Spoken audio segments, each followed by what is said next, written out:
hard because they're all mixed up in here, but my original cow is the one who's at the other end with her butt to us, laying down with her face towards that gate. That's Greeley. She's a big cow. She is a big fat girl, and I say that, like, being called a fatty when you're a cow is like a high honor. It means you're thriving, you know, like you can eat this and like you have enough energy to keep it on your back and to feed your baby and to grow another baby inside you, and you're like not sweating it. So being a fatty in the cow world is for the most part a pretty good thing. So I call her Big Fatty.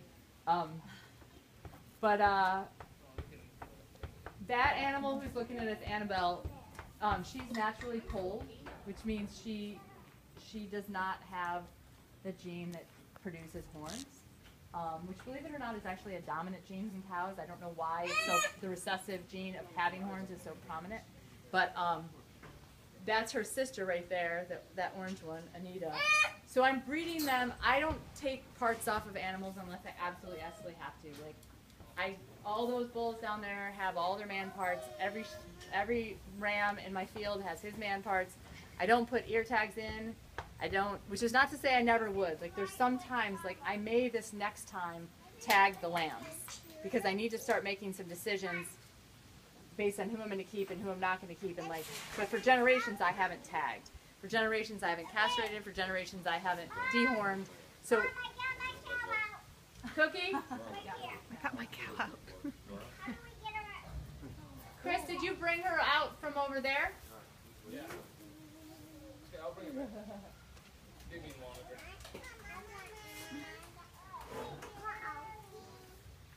Come on over, baby. So, anyways, the calves are nursing on the cows. That's pretty. The gates are only here temporarily because I'm in the kind of the process of moving and I have a little sorting to do. But it's pretty rare in a dairy cow herd to right.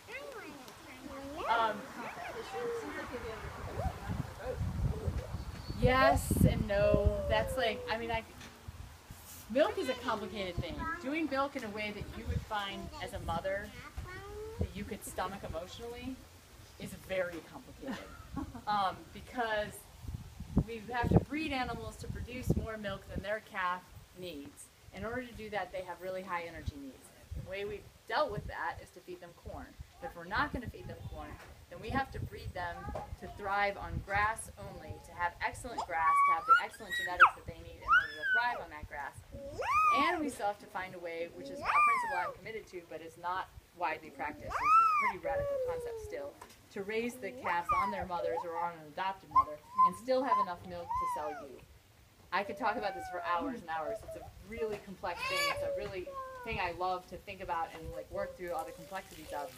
But one of the reasons I also say it is that if you, I meant to bring you this article and I'll send it to you. There's an article in the Atlantic this month about the whole systems in agriculture.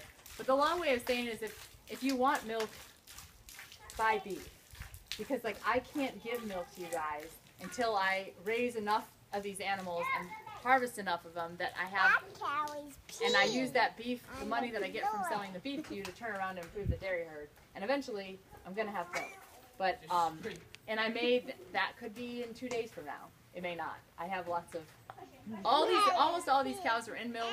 If I separated the calves from them tonight and brought all the cows up, I could milk the mamas in the morning and I could milk tomorrow. I'm just right now, for management reasons, choosing to leave the calves on their mothers, including the bull calves, which is,